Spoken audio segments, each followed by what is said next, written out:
Hello everyone, this is Jason Merkel from Horizon Hobby, and we're at the William Bennett RC Flying Field on the east side of Las Vegas today to show you the updated and upgraded E-flite P-51D Mustang 1.2m. And I know some of you are thinking, oh, another Mustang. It's not just another Mustang. This is actually a replacement for the 1.2m models that we've been selling over the years. And this is actually the third iteration, which is very fitting because it now wears the trim scheme of the Cripes A'Mighty third, which is the paint job that George E. Preddy, the most decorated, most accomplished P-51 ace from World War II, had on his aircraft and that he flew in 1944. I love it personally. You know, I love blue nose Mustangs. I've always been a huge fan of that. Be sure to read up on George E. Preddy. We'll put some information down in our description in our first pinned comment below. We'll link to some things that you can read about him. Very, very interesting, very storied career. He didn't get to live a very long life, but he accomplished a whole lot in a short amount of time. And so it's very fitting to have that trim scheme on this model. We're very excited about that. We had the original red-nosed Blondie way back in the day. We released that originally in 2015. That was the first iteration of this aircraft. It was only at that time recommended to be 3S compatible. It did not have AS3X and Safe Select. It did have AS3X, but it did not have Safe Select. That came in the later iteration, which was the June night. So we sold that starting around 2018. That version, we did change the trim scheme, of course. We also recommended then, after a lot of testing, that you could run it on 4S with the same motor and ESC that were in the original Blondie. And also we added Safe Select, and that one became much more popular, in part because of Safe. Also, I think a lot of people really like that trim scheme, but more importantly because now we said, hey, it's 4S compatible, which is pretty awesome. So the motor in this particular model is the exact same one that was in the original Blondie, the June night version, and now this third iteration. We didn't change the motor. It turned out it was very well tuned for both 3S and 4S operation with no changes. But one of the biggest upgrades that we made, in addition to changing the trim scheme, which is kind of an update, we changed to a Spektrum 70 amp Smart Lite ESC. So with a 4S battery installed in this model, especially a very capable, let's say 4-cell 3200 battery, it's pulling almost 70 amps, or right around 70 amps, give or take. So you really need that, you know, higher capacity ESC to properly handle the power. The 40 amp that was in the original models, it was a non-smart ESC, of course. We'll talk about that here a bit in a moment, but it didn't really, it was underrated, honestly. We did a lot of testing even in hot weather and found that it could handle a little over 60 amps, no problem. Now with the 70 amp ESC, we do get a little bit more power, a little bit more performance from the same batteries. And that's something I do want to mention. It's both 3S and 4S compatible, all the way from a 2200 to a 3200, but there are a few caveats. First and foremost, it was originally designed for a 3-cell 2200, so there's plenty of room inside the battery compartment for that. There's a tray that slides into the nose here through the battery opening, right through the hatch here. When you put the 3-cell 2200 on there, there's straps that you can put around, slide it in, no problem. Very easy to do. 4-cell 2200 also fits very easily. Most 4-cell 2200s, even if they're a little bit larger and heavier than the Spektrum Smart LiPos that we recommend, they will fit, usually with no problems. There is an IC3 connector, which is also compatible with EC3 connectors on the ESC in both the plug-and-play version and the bind-and-fly basic version. But one thing I want to point out is we do recommend up to a 3200 milliamp battery. However, here are the caveats. I'm running a 4-cell 3200 30C Spektrum Smart LiPo battery. Spektrum Smart LiPo batteries tend to be smaller and lighter for the same cell count and capacity as a lot of the other batteries that are out there. This 3200 Spektrum battery is a very tight fit. I did have to remove the straps on the battery tray. I have it riding right on the back end of the battery tray, right where the finger pull is at. And that gives me, it's a little nose heavy for my taste. Some people may actually prefer it a little farther up, but there really isn't any room to put the battery further forward or really much further back because of the hatch and because of the firewall. So that battery fits. I will link in the description below and in that first pinned comment to the 4-cell 3200 battery that I'm flying, 30C. But I also want to talk a little bit about that 30C, 50C, 100C. These things are somewhat important in this particular model. So first and foremost, so the 3-cell 2200 30C battery, it pulls about 45 amps at full throttle. That's about 20C on a 2200 milliamp battery, no problem. Pretty much all 3-cell 2200s can handle that. Performance is good. You know, I flew it earlier today on the 3-cell 2200. I enjoyed it. It's very capable. It has good power. It doesn't have unlimited vertical. It probably has 55 to 65 mile per hour top speed, give or take. But when you install a 4-cell 2200, that's when things change a lot. With a 4-cell 2200, I was pulling right around 66 amps. That's pretty much 30C on a 2200 milliamp battery.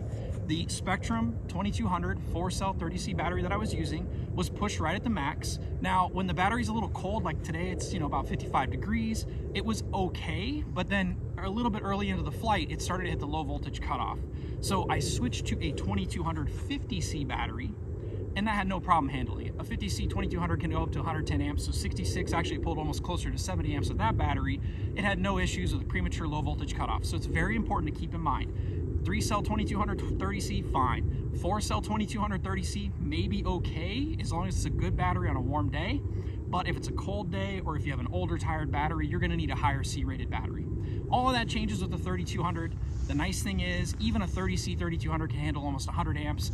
With a 3200 in there, it's pulling about 70 amps. Or I'll actually show you in the telemetry, I got up to 71 amps when I just ran this battery up a few minutes ago. And that's another cool thing we'll talk about is the telemetry that's been added. So all of these caveats, I just want to point out that you have to be careful in your battery selection. Not every battery is going to work. Not every battery is going to fit. Again, that Spektrum 4S 3200 30C, very tight fit. 50C fits, 100C fits as well. If you have batteries and you want to know if they'll fit, check the dimensions of your batteries against the dimensions of the Spektrum Smart LiPos that will link down below. Be sure to check that out. The performance on a 4-cell 3200 is phenomenal. I absolutely love flying this thing on 4 cells. The top speed is over 80 miles per hour. Honestly, if you change to the right 2-blade prop, it probably would do almost 100 miles per hour. It's absolutely phenomenal on 4S, no doubt.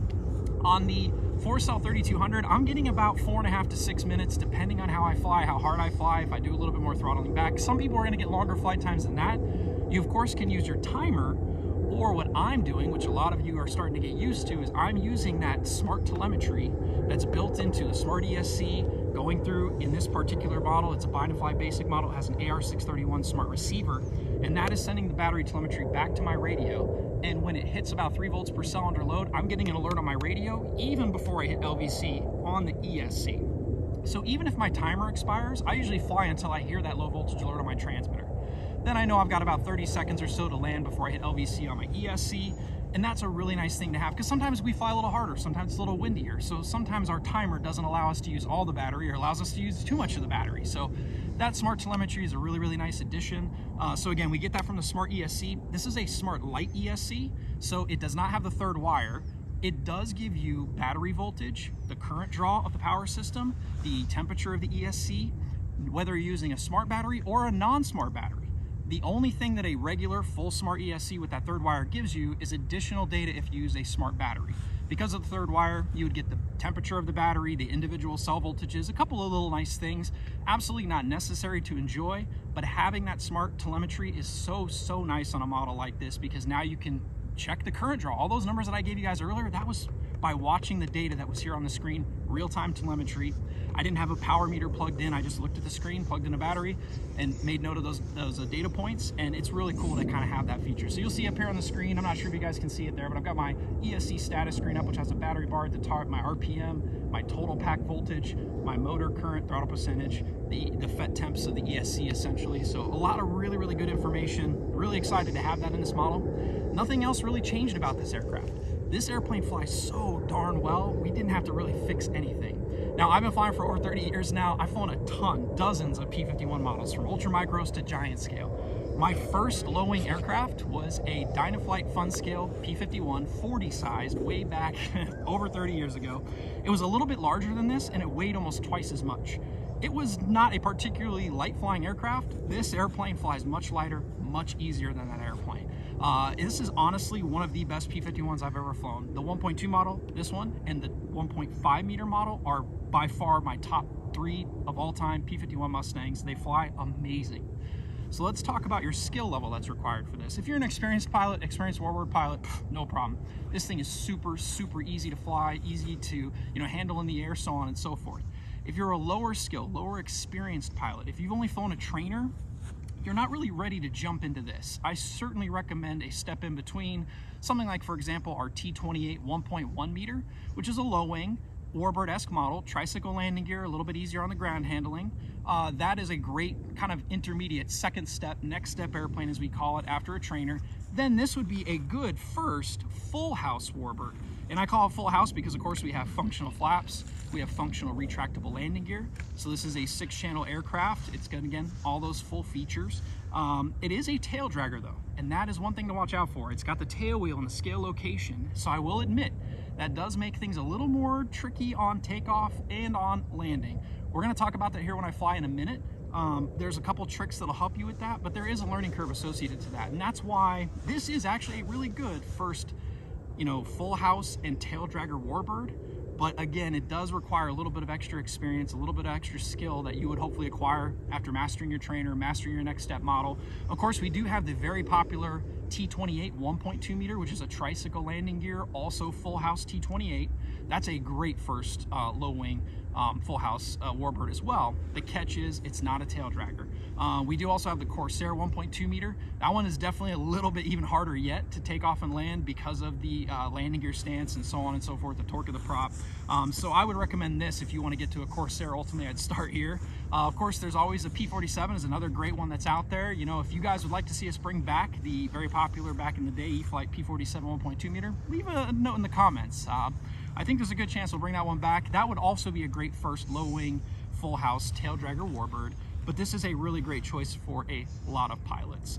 Everything else about it is, again, the same as the models that we've been selling for many years. It bolts together super easy, 2 bolts on the stab, 4 bolts on the wing, put the prop on, and you're pretty much ready to bind to your radio. The assembly is very straightforward, very easy. A couple of things that I did when I was setting up this model that I do with all of my bind and fly, plug and play, it doesn't matter who makes the model, where it comes from, who built it. I check every exposed screw that I can see. I take a screwdriver and just double check that they're all tight. In this case, every single bolt that I checked that I could see was tight. That's great. I went ahead and, of course, just like you should with every new airplane, I went to AS3X, so Safe Select was off, and I made sure that all of my control surfaces were perfectly level. I adjusted my linkages accordingly. I had to do a little bit on one aileron, one flap, and on the elevator to get everything neutral. You always want to do that before your first flight. If you don't do that, you're going to be fighting the aircraft on that maiden flight. It's going to be a lot more work to trim. You're going to have a bigger difference between safe and AS3X, so on and so forth. So watch out for that. Today we're flying with my NX8 transmitter. This is my favorite daily transmitter. I use it for pretty much everything. This is a 6-channel model. Of course, throttle, ailerons, elevator, rudder.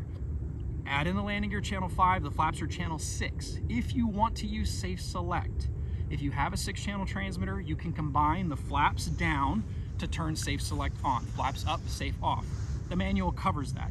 You can't put it on the retracts because the retracts are operating in reverse, so gear down would be safe on, gear up would be, gear down would be safe off, gear up would be safe on, which is not what people want. So you can tie it to the flaps, but this is my, shameless plug for upgrade your radio, guys. A 6-channel radio is no longer enough to get all of the features and benefits that you can have with a lot of our bind and fly aircraft now. So with a 7-channel transmitter, the NX6, which has that kind of extra 7th channel for safe in particular, that'll get you safe on the 7th channel. I know some guys are thinking, ooh, what about reverse? Can I do motor reversing? Yes, in theory, if you have an 8-channel transmitter, you can do the reversing on channel 8. However, the way that this propeller attaches to the shaft, we do not recommend that you actually use the reversing feature, partly for that, but also more importantly, because of the extra torque of the prop, it can do some weird things, especially if you've gun the reversing on the ground. So we don't officially recommend reversing. You can enable it if you so choose. Again, you would need at least a 7- or 8-channel transmitter to do that. Of course, again, you need a minimum 7-channel transmitter to have safe on a separate channel. I do have that configured. And a real quick note, when you're flying with Safe Select turned on, always use high rates. At 100% travel, that's what we've set the maximum bank angle limits to. So if the maximum angle is 100%, is 60 degrees at 100% travel, if your low rate is set at 50%, you're only going to get half that. You're going to get 30-degree angle. It'll take twice as long to turn. Most people that struggle with Safe Select are not using high rates. My rule, whenever you have safe turned on, be in high rates. Now, when you switch to AS3X, by all means, go to low rates if this is a little bit too hot for you to handle on high rates. I'm flying the box stock setup today. Haven't changed anything. My high rates are 100% across the board, so everything works to the limits that we show in the manual. I have my mid rate set at 75, my low rate set at 50. I very rarely use low rates or mid rates on this particular model. The high rates feel really good to me. It's tuned very nicely. The AS3X feels great. The Safe Select, everything is working. I'm very happy with the way it works right out of the box. And again, one of the best flying, easiest flying P-51s that I've ever had the opportunity to fly. So before the sun goes down, let's get it in the air. And we're going to talk a little bit about some of the tips on how to get this thing into the air and onto the ground safely. So the first thing I'm going to do, and this is just personal preference, when I have a scale aircraft like this, I don't like the prop to stop. It just doesn't look very scale to me. So I went ahead and butt my trim up to about 30 fault points. That gets the prop kind of just idling, spinning at a low RPM there. Of course, I have throttle cut set up, so I can shut it off just in case if it ever noses over anything. I don't want to leave the motor running. But I like to have that kind of idling prop because it just looks really cool. Now I'm gonna go with AS3X and high rates. I'm gonna pull full up elevator as I'm taxiing to keep that tail on the ground. I've got my flaps in the mid position, or what some people consider the takeoff position. I'm gonna go ahead and taxi out to the line here. Something else that I haven't mentioned yet is that tail wheel within the scalization isn't too steerable. One thing that I did is I spent a few minutes earlier today adjusting, physically bending that tail wheel wire, so my plane taxis pretty much straight with no rudder input. That makes your life a lot easier when you're taxiing, a lot easier on takeoff, a lot easier on rollout and landing. There's pretty much no wind. There might be just a little bit of wind kind of down the runway today, which is kind of nice. I'm going to taxi out to the center line. One trick with tail dragger warbirds is you really need to kind of fly the tail up off the ground and into the air. So a lot of them are going to pull really hard to the left if you punch the throttle. I'm lined up on the center line here. I'm going to hold full up elevator as I roll onto the throttle. I'm not going to punch the throttle and go. I'm going to bring it up slowly. I'm going to hold full up elevator and a little bit of right rudder until it starts to get the tail up. And then at about half throttle, I'm going to lift off. So bringing the tail up, flying that rudder, and bring it off the ground. About half throttle, I'm going to put the gear up, put my flaps up and punch the throttle. I know it's getting a little dark, hopefully you guys can see it. And again, I'm flying with a 4-cell 3230C battery. Let's do a little downwind pass. Again, not much wind, but a little bit, just to show you guys how much it's cooking. Look at this on 4S. Yes! It's so quiet, I love it. I wish it was a little noisier, but you know, it doesn't hurt to have a nice, smooth, quiet electric aircraft. So again, on 4 cells, it's probably doing over 80, almost maybe close to 85 or even 90 on level flight. Come up here and do a nice slow roll. So that's one of the things that Mustangs look good doing. So again, with this 4-cell 3200, for me, it's a little on the nose heavy side. Some people may like that, some people may not. You know, CG is not a right or wrong thing. It's either you like it or you don't. Now there is such a thing as a CG's too far back and it's unstable and it can't fly, or it's too far nose heavy that you really can't flare it on landing approach, or that you're holding a bunch of up elevator trim to keep it level. So, you know, when I'm inverted, the reason that I don't like necessarily a little nose heavy is it does take a little more down elevator pressure. Not a huge deal. I'm holding just a little bit forward on the stick to bring it by nice and low inverted here. You guys can see that sunsetting sky. It's a beautiful sky. Bring it down inverted. Fly down the length of the runway. Now check this out. You know, with the 4-cell setup, you've got unlimited vertical. So I can just kind of go to the end of the runway here, roll it, bring it top towards us, and you can see it just goes all day long. So vertical performance, speed, not lacking at all, especially with a 4-cell battery. But check this out. I've got the flaps down. What my radio says is the landing flap position. I like to call it part flaps and full flaps. I don't necessarily always use landing flaps on landing. I don't always use takeoff flaps on takeoff. So, you know, sometimes depending on how much wind there is, if there's too much wind, I don't use full flaps on landing or takeoff at all. Or sometimes I don't use any flaps at all. But check this out. With my full flaps down, look how slow I can fly that thing. So you guys saw it ripping by 85 miles an hour earlier, but look at how slow I'm going now. And that is a testament to just how amazing this particular P-51 model flies. You can fly it fast, you can fly it slow. I am using a little bit of rudder in these turns, coordinating these turns, bring that nose around. Otherwise, what'll happen is I could stall out, spin the thing in really easily if I'm not careful. Look at that, look at how slow and easy that is. Awesome, then I punch it, put the flaps away, and go. And it is no slouch. Boy, I really love flying this thing on 4S. Again, 3S is not bad. I don't think I'll personally ever fly it on 3S again after flying it that way today, but if you've got 3S batteries, they will work. Let's come by here, do another nice big giant loop, because it's got so much speed and vertical performance. Look at how big the loop can be. Roll off on the backside to smooth things out. Just an amazing looking, amazing flying airplane. You know, P-51s are the most popular warbird, guys. I know some guys are like, oh, do something different. We've tried some different things over the years. You know, we did the 1.5 meter Focke-Wulf.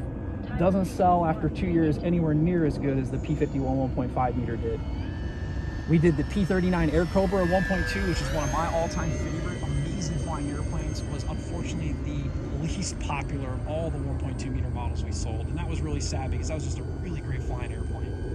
But Mustangs, guys, no matter what size, they pretty much always outsell every warbird. every single time. They're just iconic. It looks special. It flies amazing. You know, guys that are new to the hobby want P-51s. Guys that have been in the hobby a long time want P-51s. I'm a collector, I'll admit. I've got more airplanes than I need in my life, and I have all 3 P-51s now. Blondie, June Knight, and this one in the 1.2 meter, and I love having them all because they're all special. So you guys can hear my timer going off, or about to go off, but I'm gonna keep flying until we hear that low voltage alert from that telemetry on my radio. So I have my timer set for 4 minutes, which is not bad. That's, you know, pretty good, a good safe time to land, even with a 3200 in particular. With a 2200 3-cell, I was getting a little over 4 minutes. Flying it the way I'm flying it now, when I had the 4-cell 2200, I only got about 3.5 minutes. So that's something you're gonna have to watch out for. Set your timer accordingly, but really more importantly, start to learn to rely on that battery voltage telemetry. Let that kind of guide you as to deciding when you're done with your flight. The way we have it set is usually right around 3.4 volts per cell by default out of the box in the radio and in the ESC, but on the radio it goes off a little sooner than it does on the ESC. Just love the way this airplane looks and flies. Do a little stall turn here. Very nice. Bring it back by into a knife edge, going back left to right. Oh, just such a good looking, great flying airplane, guys. This is one I will always have in my hangar. Any warbird event, I'll always have one of these. I'll keep it up a little high in the sky so you guys can hopefully see it. It's getting a little dark out. A little knife edge, get a little knife edge circuit here. I love those invasion stripes on the bottom. That's one of the nice things about this trim scheme, guys, is it doesn't have the invasion stripes on the top. So it does actually help orientation and kind of knowing the top from the bottom in particular. I really appreciate that. I just love this blue nose Mustang. It's just such a good looking aircraft. There it is, my low voltage alert on my transmitter. So now I'm gonna go ahead and put my gear down, put my flaps down. I'm gonna do a little gear pass left to right. Now that I throttled back, I'm not hitting my low voltage alert on my transmitter because I'm not at full throttle pulling the most current, pulling the battery voltage down. But I have plenty of time to go around and now set up for my approach. All right, so it's very important with a tail dragger warbird in particular. You don't want to 3-point land it like you would a high wing tail dragger in particular, like a timber or a cub. I'm gonna bring it down and I'm just gonna kiss the mains. And while it's rolling out of the mains, I'm gonna use that rudder very, very carefully to make sure that I keep it straight while I also pull a little bit of elevator to get the tail on the ground. Because once the tail's on the ground, I have a little bit better ability to steer.